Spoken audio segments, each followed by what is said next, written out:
Paz do Senhor, meus irmãos. Louvado seja o nome do nosso Deus. Ai, amor, vou ficar calada. Abre comigo a sua Bíblia, no livro de Tiago, capítulo 3. E eu quero conversar com você, à luz desse texto, a partir do verso 13, sobre sabedoria, ou qual é a origem dela, ou qual é a sabedoria que você tem utilizado para direcionar a sua vida. Você sabe que Tiago é uma carta absolutamente prática. Tiago é muito mais pregador do que ele é escritor. A impressão que a gente tem lendo Tiago, e eu quero te encorajar, se você nunca fez, sentar aí um dia, e a carta é muito pequenininha, são só 5 capítulos, você lê rapidamente, porém a riqueza da sabedoria dessa carta é chamado de Provérbios do Novo Testamento, é enorme, é como se Tiago nos agarrasse assim pelo pescoço e começasse a falar conosco algo urgente. E o tema central da carta de Tiago é o nascimento, o crescimento e a maturidade do cristão. Então, entender Tiago, estudar Tiago e se avaliar à luz do Tiago é prudência, é o entendimento daquilo que a verdade inerrante da Escritura nos permite conhecer acerca da nossa vida. Então, Tiago vai falar sobre a paciência, ele vai falar da natureza da provação, ele vai falar que a gente cresce pelo ouvir, pelo receber, pelo obedecer a palavra, ele vai falar da maturidade, ele vai falar das características da maturidade, e não é esse o nosso assunto central, mas Tiago vai dizer nessa carta que um crente maduro é aquele que tem pelo menos 3 características. Primeiro, o controle e o domínio da própria língua. Segundo, o cuidado com os necessitados. E terceiro, a pureza pessoal. Então, nós notamos a maturidade da fé que vivemos em observar essas 3 coisas. É o que Tiago vai dizer. Por que Tiago escreve essa carta? Ele escreve para resolver alguns problemas pontuais. Primeiro, a igreja estava passando, a igreja desse tempo, era uma igreja que estava passando por duras perseguições. Esse povo era a igreja da dispersão, eles estavam nas 12 tribos da dispersão, tinham se convertido, em sua imensa maioria, por ocasião do Pentecoste. Então, Tiago, sabendo das provações que esse povo estava passando, ele escreve para eles, falando sobre as tentativas, ou o fato deles serem tentados a pecar. Alguns crentes também estavam sendo humilhados pelos ricos, e Tiago vai tratar desse assunto aqui. Ele vai falar daqueles membros que também estavam buscando algum tipo de posição na liderança. Ele também vai falar de quem está vivendo de forma mundana, de quem não consegue dominar a língua. Enfim, é uma carta muito prática, que você e eu precisamos tê-la como direção para a nossa vida. E hoje, de forma específica, eu quero conversar com você à luz do capítulo 3, a partir do verso 13, em que Tiago vai falar que existem 2 tipos de sabedoria. Diz assim a palavra de Deus, Tiago 3, 13. Quem é sábio e tem sabedoria entre vocês, que o demonstre por seu bom procedimento, mediante obras praticadas com humildade que provém da sabedoria. Contudo, se vocês abrigam no coração inveja amargurada e ambição egoísta, não se gloriem disso, nem neguem a verdade. Esse tipo de sabedoria não vem dos céus, mas é terrena, animal e demoníaca. Pois onde há inveja e ambição egoísta, aí há confusão e toda espécie de males. Mas a sabedoria que vem do alto é antes de tudo pura, depois pacífica, amável, compreensiva, cheia de misericórdia, de bons frutos, imparcial e sincera. O fruto da justiça semeia-se em paz para os pacificadores. Vamos orar? Senhor, nós te adoramos. Deus, bendizemos o teu nome. Gratos, Pai, por uma vez mais podemos nos reunir como igreja do Senhor neste lugar. Muito obrigada por cada vida que o Senhor trouxe aqui nessa noite. Pai, cada pessoa que saiu do seu lar com o objetivo de te adorar, de te entregar um culto em adoração ao teu nome. A nossa oração é que o Senhor possa falar a cada coração, trazendo direção, resposta, temor, encorajamento. Pai, tudo aquilo que a exposição da tua palavra é capaz de produzir. Quanto a mim, Deus, mais uma vez eu confesso a completa dependência que tenho do Senhor para ministrar a tua palavra. Que somente a tua voz seja ouvida aqui no nosso meio. Fala com a tua igreja, Senhor. É a nossa oração no nome santo de Jesus o Cristo. Amém. No capítulo 3, a partir do verso 1 até o 12, a gente tem um dos textos mais famosos da Bíblia sobre o domínio e a necessidade do controle da língua. Tiago vai dizer que a língua, ela tem um poder gigantesco, e ele a compara com o freio e com o leme. E ele vai dizer também que a língua é tão danosa que ela tem o poder de destruir. Compara com uma fagulha de fogo. Você que está ligado aí em Goiânia hoje, acordou numa Goiânia toda tomada por fumaça. E esse não é um privilégio só nosso aqui do estado de Goiás. O nosso Brasil está em alerta por causa dos incêndios e das queimadas. É essa linguagem que Tiago usa aqui para falar da língua. Um fogo pequenininho, mas que coloca, uma chama pequenininha, mas que tem o poder de colocar fogo em grandes coisas. Agora, Tiago, depois do verso 1 ao 12, ou seja, você vai entender aqui a importância da língua e o zelo que você e eu precisamos ter ao usá-la. Agora, a partir do verso 13, ele vai falar sobre o que é sabedoria. Eu quero começar te trazendo uma definição nossa, porque a sabedoria nada mais é do que o correto uso do conhecimento. É isso mesmo, sábio é aquele que tem conhecimento, mas sabe usá-lo. É possível alguém ser culto e tolo. Na nossa geração, aquilo que mais se valoriza é a tal inteligência emocional, até mais do que a intelectual. De vez em quando, eu não faço isso hoje mais com tanta constância, mas durante algum tempo trabalhei fazendo área de recursos humanos e seleção de pessoas para algumas empresas. E já há algum tempo, os proprietários das grandes empresas, principalmente as multinacionais, eles falam, olha, a gente quer uma pessoa que tenha um perfil de inteligência emocional muito maior do que alguém que tenha de fato técnica, porque técnica se constrói, a gente investe nesse profissional. Já a inteligência emocional, se ele não vem com o mínimo, ele é alguém a quem a gente pode logo descartar. Isso envolve sabedoria, porque é possível alguém ter muito conhecimento e não saber se relacionar com pessoas. É possível alguém ser muito inteligente e não saber manusear relações. É possível alguém saber muito e não saber viver com ele mesmo e com outras pessoas.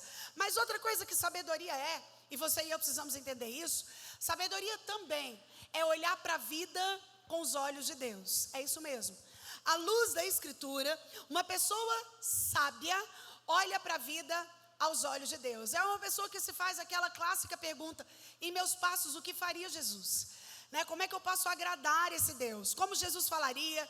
Como Ele agiria? Eu falo para as mulheres, quando você vai se vestir, a ideia é, se Jesus fosse o seu companheiro e Ele andasse de braço dado com você, porque de fato Ele é, daria para usar a roupa que você está querendo? Essa é uma pergunta boa para se fazer. Eu andaria com Jesus, com essa roupa que eu estou querendo sair? Porque a ideia da sabedoria é justamente essa. Como é que Jesus falaria, como é que ele se comportaria, onde ele iria. Porque Cristo não foi um mestre de escola clássica. Ele também não esteve nas universidades, mas ele ensinou seus discípulos na escola da vida. E ele nos deixou uma lição. Ensinar sabedoria é mais importante do que ensinar qualquer outro tipo de conhecimento. Tiago, então, entendendo desse drama, falando a um povo que estava sofrendo perseguição, entendendo dos dilemas que o povo cristão estava vivendo naquele tempo e não são diferentes dos nossos, ele mergulha nesse assunto de sabedoria de forma prática. Ele vai dizer essencialmente que existem dois tipos de sabedoria, uma da terra e uma do céu. A pergunta que eu queria que você conseguisse responder para você mesmo nessa noite é: que tipo de sabedoria governa a sua vida? Para qual caminho você trilha a sua história? Que tipo de vida você está vivendo? Que frutos do estilo de vida você está produzindo? A sua fonte é doce ou é salgada? Se a gente usa uma linguagem do verso 12. Tiago vai começar logo no verso 13 e no verso 14, falando que sábio é alguém que é santo em caráter, profundo em discernimento e útil nos conselhos. Se eu pudesse resumir isso, Eu diria que o Tiago queria que nós entendêssemos que alguém sábio de verdade é alguém que tem fruto nos seus relacionamentos. Você há de concordar comigo que os relacionamentos, principalmente os mais próximos, se você é casado na sua conjugalidade, se você tem filhos ou mora com seus pais, essa relação, quem você é no seu ambiente de trabalho, que tipo de fruto você produz na sua igreja, aquilo que as pessoas que convivem com você sabem e falam ao seu respeito, revela aonde está a sua sabedoria. Só para você ter uma ideia, Tiago usa uma palavrinha aqui para falar de uma sabedoria que vem do céu, que ela só é usada nesse contexto em todo o Novo Testamento, porque a tradução dela é inteligente. Ele vai pontuar um conhecimento que é profissional, tasker, depois ele vai pontuar um conhecimento que chama ropes, que é expertise. Olha, eu sou muito bom nisso, eu sou muito bom em dança, eu sou muito bom no instrumento, uma expertise em algo, porém, ele vai falar que uma pessoa que é de verdade útil e necessária é alguém que tem sabedoria. Não só expertise, não só inteligência, mas sabedoria. Fazendo esse pano de fundo, eu quero fazer com você aqui, à luz do texto, 3 contrastes acerca desse tema. O primeiro é um contraste sobre a origem da sabedoria. Eu te disse que existem 2, a sabedoria do céu e a sabedoria da terra. Então eu quero falar sobre o contraste da origem, depois a gente vai falar do contraste das características e depois eu vou falar sobre o contraste dos resultados. Então, se você pode, mantenha sua Bíblia aberta, para que você vá conferindo comigo esse tema tão importante. Deixa eu só te falar uma outra coisa, fazer um parênteses. Nós entramos no mês das campanhas políticas. Nós teremos aqui na nossa igreja, como sempre fazemos, permitindo o Senhor, pelo menos 2 quartas-feiras, nas quais eu vou aplicar política e escritura. Sim, a Bíblia é um livro político, ela fala de política, e nós temos direções bíblicas precisas para olhar para a política. Nem de longe, o nosso objetivo é apontar a candidatos, nem de longe. Porém, é fazer com que você compreenda que não há assunto que diga respeito à sua cidadania e às suas escolhas que a Bíblia não tenha dito. E eu acredito que falar de sabedoria, para que você identifique qual é a sua, num tempo de eleições, é oportuno. Afinal de contas, você está aí com uma rede social na sua mão, que te bombardeia diariamente com uma enxurrada de informações e que fazem com que você vá se partidarizando, dependendo daquilo que você recebe. Alguns de nós ficam ali consumindo notícias o tempo todo. É prudente olhar a sabedoria com essa ótica. Então, a primeira coisa que Tiago vai falar é que existe um contraste entre a origem dessas 2 sabedorias. Olha o que diz o verso 15 aí do seu texto. Ele vai dizer assim, ó: esse tipo de sabedoria não vem dos céus. Então, qual é a origem dela? É terrena, é animal, ou em outras versões, não espiritual, mas é demoníaca. Pois onde há inveja e ambição egoísta, aí há confusão e toda espécie de males. Mas a sabedoria que vem do alto é, antes de tudo, pura, pacífica, amável, compreensiva, cheia de misericórdia, de bons frutos, imparcial e sincera. Então, Tiago está falando, só para início de conversa, existem 2 tipos de sabedoria. Uma vem do alto, outra vem da terra. Há uma sabedoria que vem de Deus e uma outra que vem do próprio homem, do próprio instinto. A Bíblia traz alguns exemplos da tolice do homem que se achava sábio. Eu vou te dar só alguns para você se lembrar. A Torre de Babel, por exemplo. Ela parecia um projeto sábio, mas termina em fracasso e confusão. Pareceu sábio a Abraão descer para o Egito em tempo de fome em Canaã, mas os resultados provaram o contrário. Essa história tem em Gênesis 12. O rei Saul também pensou que estava sendo sábio quando ele colocou em Davi a armadura do exército, mas Davi falou, não posso andar com isso. Não foi sábia a decisão dele. Também os discípulos achavam que estavam sendo sábios quando eles despediram a multidão no deserto, mas o plano de Deus era alimentar aquele povo. Também os expertos em viagens marítimas pensaram que era sábio viajar para Roma e por isso não ouviram os conselhos de Paulo, e a Bíblia diz que eles fracassaram. A Bíblia traz inúmeros exemplos nos quais a sabedoria terrena, que tem como centro e origem o próprio homem, fracassa. A sabedoria da terra tem 3 características na origem, e você precisa entender isso. Primeiro, ela é terrena. Segundo, ela é animal. A ideia de animal aqui não é animal bicho, é animal não espiritual. É a ideia daquilo que você e eu éramos antes de Cristo ser o centro da nossa vida. Agora essa sabedoria é dita como não animal e demoníaca. O contraste aqui é gigantesco, porque Tiago está fazendo uma referência àquilo que Paulo tinha falado lá em 1 Coríntios capítulo 1, porque ele está falando da sabedoria do mundo. Querido, a sabedoria de Deus é tolice para o mundo, e a sabedoria do mundo precisa ser tolice para você e eu que pertencemos a Deus. A sabedoria do homem vem da razão, enquanto a sabedoria de Deus vem da revelação. Enquanto o homem se acha sábio aos seus próprios olhos, aos olhos de Deus só é sábio aquele que encontra nele a sabedoria para viver a vida. A sabedoria do homem desemboca no fracasso, a sabedoria de Deus dura para sempre. Enquanto eu revisava esse sermão, pensando na realidade que a gente está vivendo, e que não é nada novo, debaixo da realidade do contexto que a gente vive, contextos de guerra, contextos de crises morais, eu me lembrei que, querido, desde o século XVII, se você conhece um pouquinho da história, lá no século XVII, René Descartes, pai do racionalismo, foi quem disse: penso, logo existo. Ele coloca o homem no centro, ele inculca nele mesmo a sua sabedoria. Um pouco depois, David Hume, no século XVIII, ele diz assim, quem queimar um livro de teologia presta um grande serviço à humanidade, descartando a ideia de que há um Deus no centro de todas as coisas. Mas a sabedoria do homem continua sendo revelada, e lá no iluminismo, o homem quis implantar um paraíso na terra pelas próprias mãos. Hume fez isso. Depois disso a gente tem Nietzsche, e Nietzsche declara em alto e bom som: Deus morreu, Deus está morto. Um pouco mais para frente, Thomas More, ele cria uma utopia, a ideia de que sabedoria é fruto de uma origem de pensamento, e ele é seguido por Augusto Comte, que foi o pai do positivismo, que dizia que todo o problema da humanidade era a ausência da educação.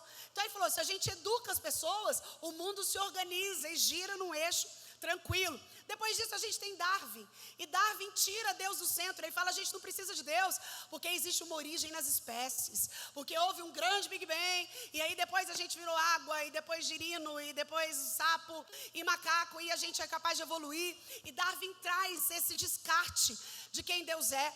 Depois a gente tem Sigmund Freud, e Freud chegou a dizer: escute, Deus é uma projeção do homem.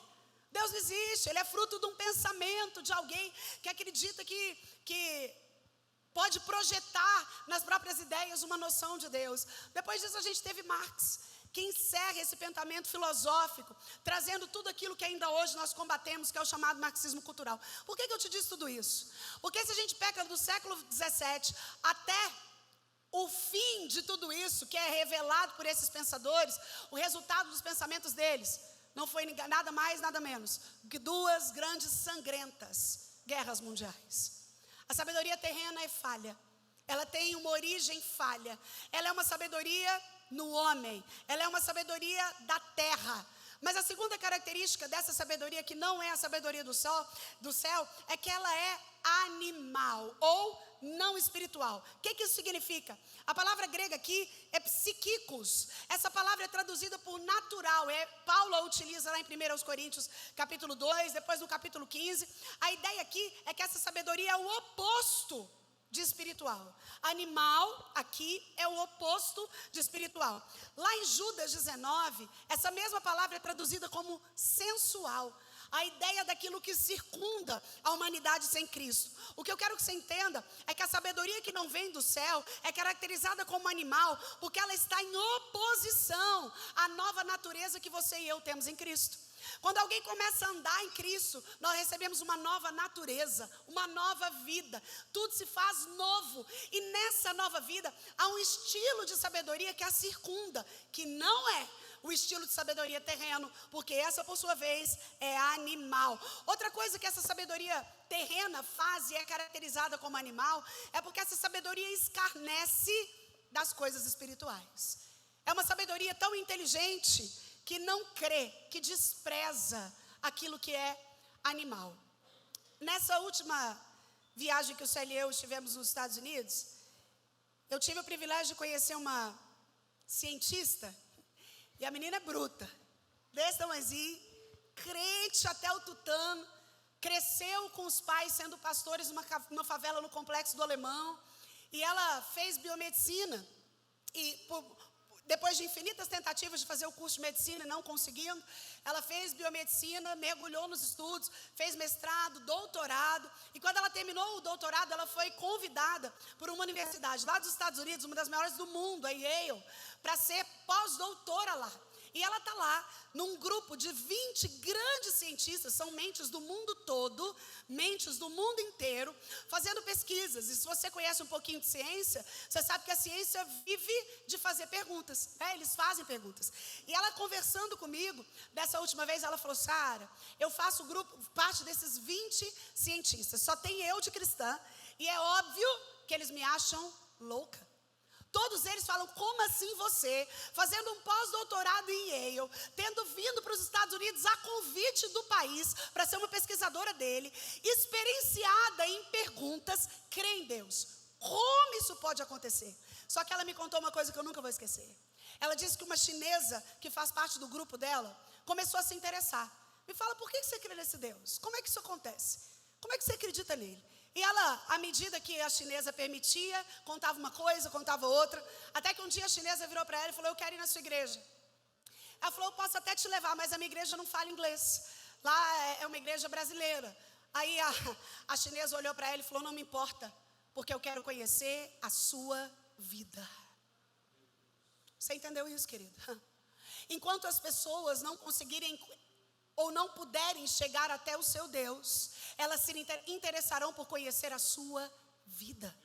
E a sua vida, e é por isso que a preocupação de Tiago é inerente àquilo que diz respeito ao nosso testemunho de cristão. A minha e a sua vida, como cristãos maduros, precisam revelar essa sabedoria que não é animal, mas que é espiritual.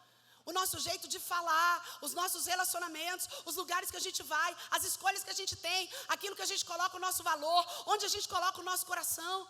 Tiago aqui vai dizer: a sabedoria terrena, ela é material, ela é o avesso das coisas espirituais. Sabe, querido, no mundo cada vez mais secularizado, as coisas de Deus importam pouco. A palavra de Deus, ela é colocada só porta dentro. Você que é aqui da Leilar já me viu falar disso muitas vezes. O secularismo é uma máxima pós-moderna que coloca Deus só dentro do recinto sagrado, e lá fora eu vivo do jeito que eu quiser. Do jeito que eu quero, eu faço os meus negócios do jeito que eu quero, eu governo a minha família do jeito que eu quero, eu cuido do meu casamento do jeito que eu quero. Essa é uma sabedoria animal, terrena. É isso que o Tiago está dizendo. Esse mundo secularizado, onde Deus não está no governo da sua família, não está no governo das suas finanças, não está no governo da sua profissão, não está no governo dos seus sentimentos. A gente empurra Deus para dentro do templo, a gente opaca tudo aquilo que Ele fala e utiliza da sabedoria terrena, que é não espiritual, que é animal. Mas essa sabedoria tem uma terceira característica quanto à origem, Tiago vai dizer. Ela é terrena, ela é animal, ou seja, não espiritual, mas ela também é demoníaca. Sara, então a sabedoria no demônio, sim. Tiago está fazendo uma referência aqui à sabedoria utilizada pela serpente lá no Éden, para conversar com Eva. O diabo utiliza dessas suas artimanhas, e lá no Éden, a Eva, ouvindo a serpente, é induzida a querer ser igual a Deus, a fazer descrer em Deus, para que nas mentiras do diabo. E ainda hoje, pessoas continuam crendo nas mentiras do diabo. Está inventando, Sara? Não estou não. Paulo fala isso aos Romanos, capítulo 1, a partir do verso 18. Ele diz que ainda hoje, pessoas creem naquilo que o diabo fala, porque ele se transfigura em anjo de luz para enganar as pessoas. Pedro, certa vez foi seduzido pela sabedoria que é demoníaca. Quando? Lá em Marcos 8, a partir do verso 32, a gente tem Pedro induzindo Jesus a fugir da cruz. Ao que Jesus olha para ele e fala: aparta dele, Satanás. Tudo aquilo que você e eu falamos ou fazemos, que não tem como fonte a diretriz que revela o Espírito habitando em nós, é de origem da sabedoria demoníaca. Essa sabedoria do mundo, então, É terrena, é animal e é demoníaca. Mas e a sabedoria do céu? Tiago também vai falar da origem dela. Ele vai falar que a verdadeira sabedoria, a sabedoria do alto, é uma sabedoria que vem de Deus, ela vem do alto, visto que ela é fruto não de outra coisa, querido, mas da oração. A Bíblia diz que aquele que necessita de sabedoria, peça a Deus, que a todos dá liberalmente. Sabe o que a Bíblia diz? Que a única oração para a qual Deus nunca responde não é quando você pede sabedoria. Não existe a menor chance de você dizer: Senhor, me dá sabedoria para eu ser uma esposa melhor. Deus dizer não. Não existe chance de você falar: Senhor, me dá sabedoria para eu resolver esse negócio. Deus falar não. Não existe chance de você perguntar: Deus, me dá discernimento e sabedoria para me falar para qual lado eu vou, e Deus dizer não. A todos Ele dá liberalmente. Tiago, no capítulo 1, a partir do verso 5, ele vai dizer que essa sabedoria é fruto de oração. No verso 17, ele vai dizer que ele é um dom de Deus, porque essa sabedoria está no próprio Cristo. Querido, lá em Colossenses, Paulo diz que em Cristo nós temos escondidos todos os tesouros da sabedoria. Aleluia! Como nós vivemos uma geração em que precisamos de sabedoria. Sabedoria para ir, para voltar, para comprar, para vender. Sabedoria para nos relacionar, sabedoria para escolher. Sabedoria para olhar para a religião, sabedoria para olhar para o Estado. Sabedoria para olhar para a política, sabedoria para olhar para o dinheiro. Sabedoria para olhar para a vaidade. Sabedoria para olhar para os influencers, sabedoria para lidar com a internet, sabedoria para lidar com o trabalho. Ô querido, se a sua sabedoria vem do alto, ela é fruto de uma vida de oração. E além disso, é uma sabedoria que está na palavra, visto que é a palavra quem nos torna sábios para a salvação. É Paulo quem diz isso em 2 Timóteo. Lá em Timóteo, Paulo vai dizer: sabe aquilo que te conduz a ser sábio para a salvação? É a palavra de Deus. Como anda a sua leitura bíblica? A sabedoria que vem do alto tem como origem o próprio Deus e nos é dada por meio da oração, da leitura bíblica e também em resposta às nossas orações. Diz Paulo em Efésios capítulo 1, verso 7. Nós entendemos que o Senhor nos direciona através da sabedoria dEle, quando Ele nos responde orações. Ei, querido, como anda a sua vida de oração?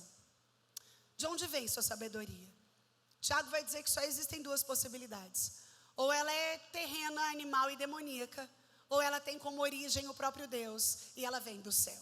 Depois de fazer o contraste com a origem, sobre a origem, eu quero fazer um contraste, e é o maior deles, sobre as características de cada uma dessas sabedorias. Olha o verso 13 de novo. Quem é sábio e inteligente entre vocês, que o demonstre por seu bom procedimento, mediante obras praticadas com humildade que convém da sabedoria. Contudo, se vocês abrigam no coração inveja amargurada e ambição egoísta, não se gloriem nisso. E aí no verso 17 novamente: mas a sabedoria que vem do alto é antes de tudo pura, depois pacífica, amável, compreensiva, cheia de misericórdia e de bons frutos. Olha isso. Depois de entender a diferença da origem, Tiago vai falar da diferença entre as características. Desde que as duas sabedorias procedem de origens radicalmente opostas, elas também operam em caminhos totalmente opostos. É totalmente improvável que duas coisas que vêm de origens distintas tomem situações iguais e compatíveis. Qual é a evidência, então, dessa falsa sabedoria? A primeira, querido, segura aí. Inveja amargurada. Como é que eu sei se a minha sabedoria vem da terra? Se eu sinto inveja. Se a inveja é um sentimento que me ronda. Se a inveja é algo que delimita o meu olhar. A ideia de inveja amargurada é um pouco mais profunda. É a ideia de descair o semblante quando o outro está bem. Tem um pensador contemporâneo que diz que ciúmes é querer manter o que se tem, cobiça é querer o que não se tem, e inveja é não querer que o outro tenha. Mas a ideia bíblica é um pouco mais profunda, porque não é só que eu não quero que o outro tenha, é que o meu semblante descai quando ele tem. Isso é inveja. Eu fico mal quando eu vejo alguém ter algo que eu não possuo. E é certo que, se você e eu formos honestos conosco, nós já sentimos inveja algumas vezes. Por quê? Porque a gente se acha melhor que os outros. A gente acha que a gente que merece, afinal de contas eu pago o preço, afinal de contas sou eu que devia fazer isso, afinal de contas eu me esforço mais, afinal de contas eu sou melhor. Tiago está dizendo, se a sua sabedoria, ou se a vida que você tem é composta de inveja amargurada, essa ambição que quer ver o outro mal, que está ligada ao coração. Tiago já tinha alertado sobre os perigos do coração, sobre o perigo de ficar cobiçando os ofícios na igreja, enquanto a sabedoria do mundo, principalmente na nossa geração, a sabedoria do mundo vai dizer, promova você mesmo, você precisa se vender, faça-se útil, ande com pessoas melhores com você. A sabedoria que vem de Deus, ela promove o oposto. Ela diz que nós precisamos olhar as pessoas como melhores que nós, como alguém que pode fazer além de nós. Esse sentimento é tão humano que muitos homens de Deus na Bíblia experimentaram dele. Lembra quando os discípulos, enquanto Jesus, depois disso, Jesus foi lavar os pés deles, mas o assunto dos discípulos era quem dentre eles era o maior. Eles estavam discutindo, eu sou maior. Depois a gente tem a mãe de dois deles. Mãe é um negócio complicado. Mãe é bênção, né? A mãe chega até Jesus, ela era mãe de dois discípulos, e ela falou, Senhor, meus filhos são os melhorzão, hein? Todo mundo é bom, mas o meu é diferente, hein? Só pode colocar uma à sua esquerda e outra à sua direita. A característica dessa sabedoria é terrena. A característica dessa sabedoria não é celeste. Os fariseus também usavam as atividades religiosas para se promoverem diante do homem, porque a sabedoria do mundo exalta o homem e rouba de Deus a glória. A sabedoria do mundo quer colocar o homem como eu posso, eu consigo, eu quero, eu sou bom, eu sei, eu vi, eu... E aí disso vem a palavra inveja amargurada. Uma pessoa invejosa não consegue ficar feliz com a alegria do outro, mas fica feliz com o fracasso do outro. É alguém que está sempre desmerecendo. Invejoso é quem tem uma super preocupação com posição, é quem tem uma super preocupação com direitos, é quem tem uma super preocupação com pseudo-dignidade. A inveja amargurada é uma característica central da sabedoria terrena. Ela é danosa, ela é perigosa, ela traz esse sentimento de disputa. Hoje, diante do que tem acontecido lá na disputa da Prefeitura de São Paulo, se você está acompanhando um pouco, você sabe do que eu estou dizendo. E contra isso, e eu não estou falando de candidato, eu estou dizendo que é sim, muito do que eu tenho dito aqui já há algum tempo, sobre o zelo que você e eu temos que ter com o marxismo cultural, como uma agenda global. Uma das coisas que o marxismo cultural mais quer, transvestido do nosso chamado comunismo, é domesticar a consciência, tirar a sua liberdade, fazer com que você não tenha direito de falar, de fazer, de mostrar, que é o avesso daquilo que a Bíblia diz. Então nós precisamos ser contra isso, nós vamos nos posicionar contra isso.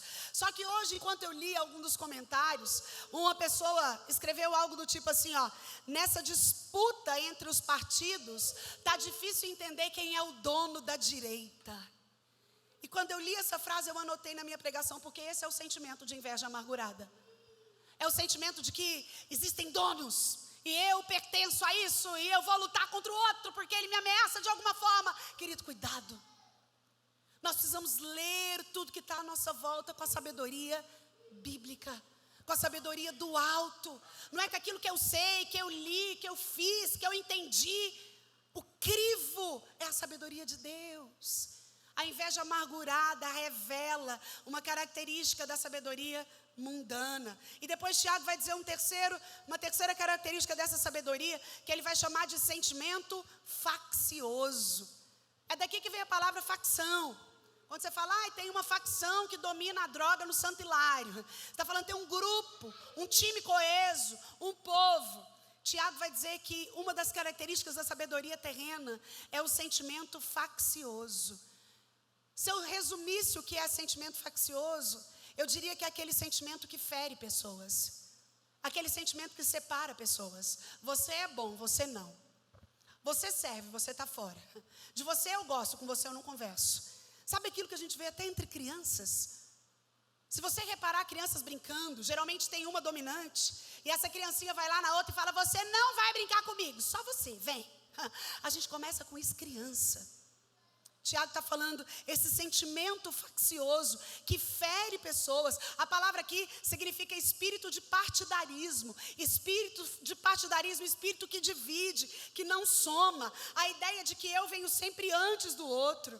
A sabedoria terrena vai sempre pensar em eu primeiro, eu na frente. Eu faço, eu quero. Se tem uma banana como eu, se tem um jeito de preservar a vida, eu preservo. É sempre sobre ele.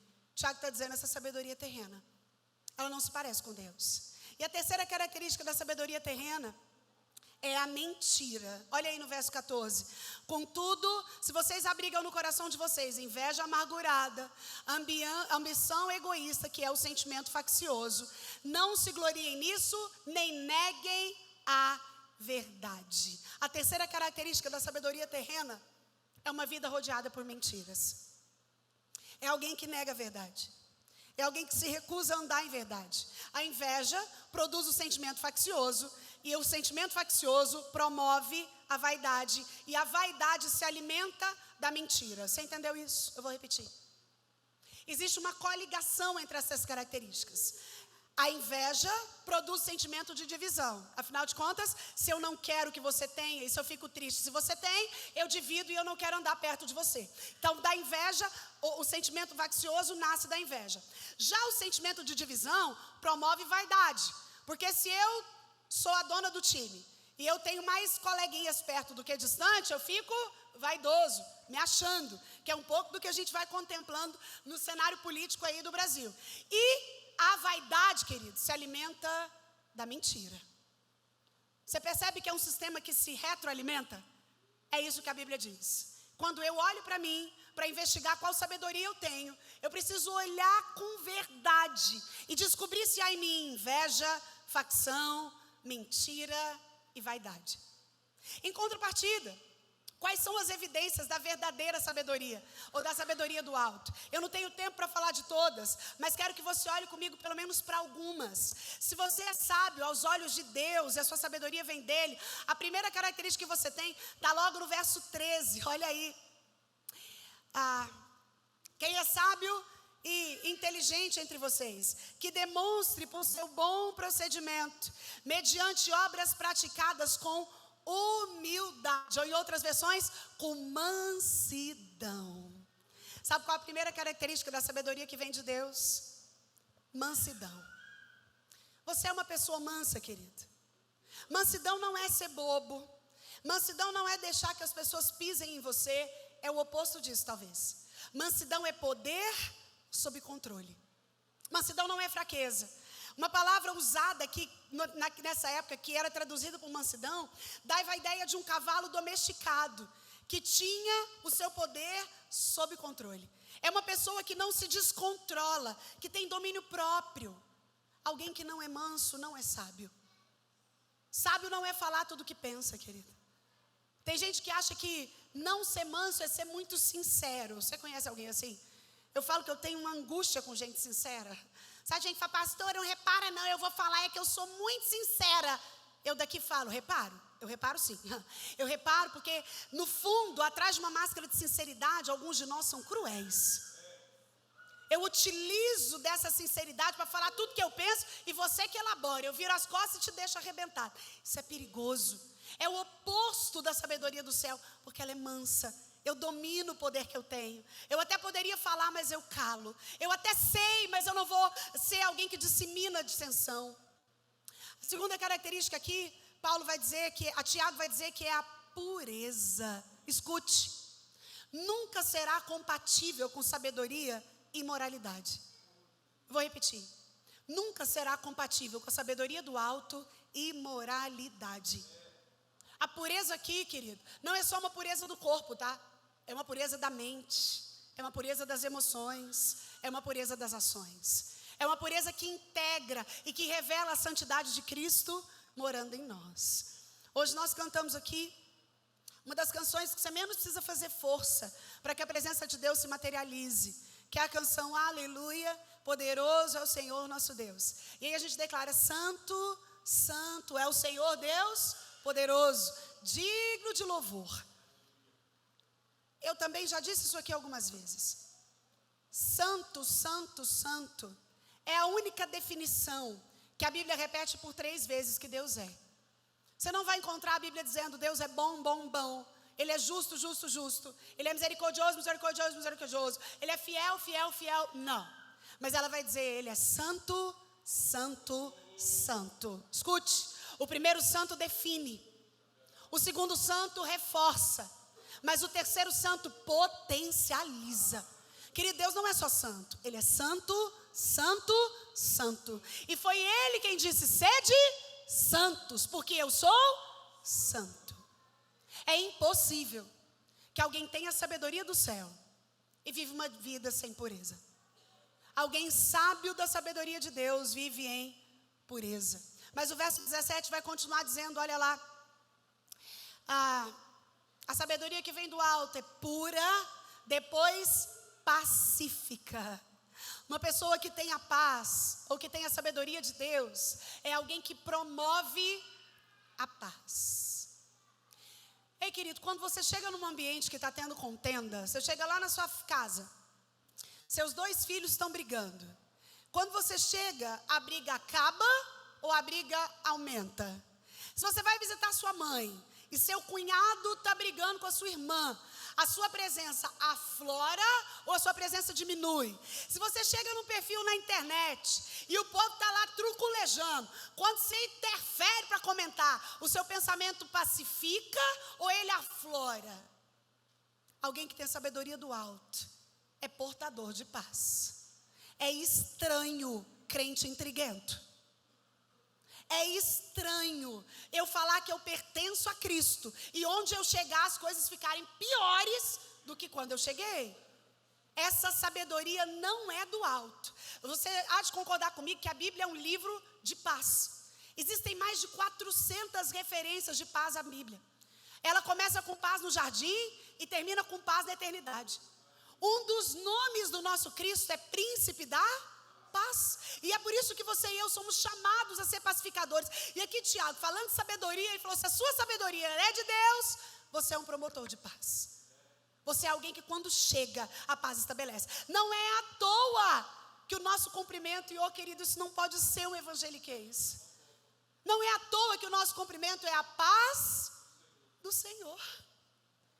Isso não é um vernáculo pentecostal somente. Isso é uma declaração de pertencimento. Quando eu sou portador da paz, a sabedoria do céu está em mim. E o texto vai falar de outras, eu não tenho tempo para tratar todas aqui, mas vai falar de indulgência. Essa característica da sabedoria do alto fala da atitude de não criar conflito, não comprometer a verdade. Vai falar que é tratável. Querido, esse aqui eu preciso gastar os minutos que me restam. Alguém tratável é alguém que facilmente se relaciona. Como nós vivemos uma geração de gente não tratável. Uma pessoa tratável é alguém que se comunica, é alguém que tem fácil acesso. Eu vou te dar um exemplo, você vai me entender. Jesus era assim. Jesus era tratável. Ele era de fácil acesso. Ele não era como as coisas que a gente vê hoje, pessoas colocadas numa redoma, sendo tratadas como ícones, estrelas. Escute, a igreja só tem lugar para uma estrela. Eu não estou falando da igreja Santo Hilário, não. Estou falando da igreja de Deus na terra. Onde você chegar numa igreja que você tem a impressão que ali tem uma estrela, duvide. Duvide, porque só há espaço para a estrela que é Cristo na igreja, não há outro. Jesus era a estrela. Alguém tratável é alguém que entende os relacionamentos. Jesus, ele era acessado pelas crianças, ele era acessado pelos rejeitados, ele era acessado pelos leprosos, ele era acessado pelos doentes, pelas mulheres, pelos publicanos, pelas prostitutas, os doutores. Todo mundo tinha acesso. Sabe o que Tiago está dizendo? Quer reconhecer alguém sábio? Veja se as crianças chegam perto dele.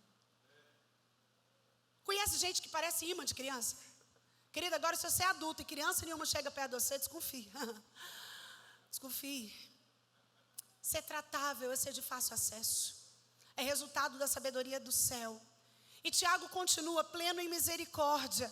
É uma sabedoria controlada pela misericórdia. Me dá um exemplo, pastora Sara, o bom samaritano. O camarada passa, nem era da conta dele, não era do povo dele, não era alguém que ele tinha amizade, mas é ele que para. O levita e o sacerdote caminham reto, fingem não ver nada. E aí o samaritano, inimigo do povo, para, atende, serve, acessa. Isso é ser pleno de misericórdia. Tem bons frutos. Uma pessoa que tem a sabedoria do céu é frutífera. As pessoas notam em você o resultado da sabedoria nos seus resultados. Aquilo que você faz dá certo, porque o que movimenta a sua ação vem do alto. Tiago vai dizer ainda que essa sabedoria é imparcial. A ideia de imparcialidade aqui é uma pessoa que não tem duas mentes. Ela não tem duas almas. Ela não. Quando você tem a sabedoria de Deus, você julga conforme a verdade e não conforme pressão ou conveniência.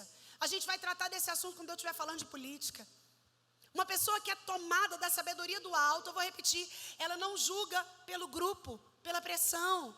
Ela olha para as coisas segundo Deus. Existem diferenças quanto à origem, diferenças quanto à característica, e Tiago encerra, e eu também, falando da diferença quanto aos resultados. Olha o verso 16. Pois onde há inveja e ambição egoísta, aí há confusão e toda espécie de males. Escute, a origem determina os resultados. É assim que é. Dependendo da fonte, eu consigo prever o destino. A origem da sabedoria terrena determina resultados terrenos. A origem da sabedoria do céu determina resultados para o céu. Aqui, Tiago vai dizer que a sabedoria do mundo produz problemas. Não é só inveja, não é só uma confusão, não. Todo tipo de males. Quem tem sabedoria que é da terra, o resultado da sabedoria do mundo é um sintoma da sabedoria que está dentro dos ambientes. São pensamentos errados que vão produzir atitudes erradas. É um mundo bagunçado. É aquela pessoa que você olha para ela e tudo em torno dela dá errado. Inveja e toda espécie de males. A palavra confusão aqui significa desordem, que por sua vez é caracterizada por instabilidade. Uma sabedoria terrena produz confusão, desordem e instabilidade. E qual é o resultado da sabedoria do céu? Está no verso 18 do texto.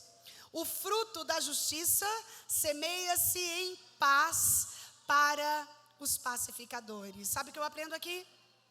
Se a minha sabedoria é de Deus, resumindo, eu tenho uma vida reta. Uma pessoa que tem sabedoria de Deus e é sábia, é conhecida por uma vida irrepreensível e por uma conduta santa. Ô querido, qual é a sua sabedoria? Como nós precisamos, num tempo como esse, ao olhar para uma carta tão prática como a carta de Tiago, sondar os nossos corações, identificar as nossas motivações, conhecer um pouco da origem, das características e dos resultados, e a partir desse entendimento, entender qual sabedoria tem dirigido a minha vida. Hoje, ainda dá tempo de mudar. Ao ouvir essa palavra, você e eu podemos olhar as características da sabedoria que dirige a nossa vida e muito mais olhar os resultados que temos tido até aqui e descobrir se o que rege a nossa vida é uma sabedoria terrena ou é uma sabedoria que vem do alto. Que Deus nos ajude a começar em mim, a buscar diariamente, em todas as situações, a sabedoria do alto. Vamos orar?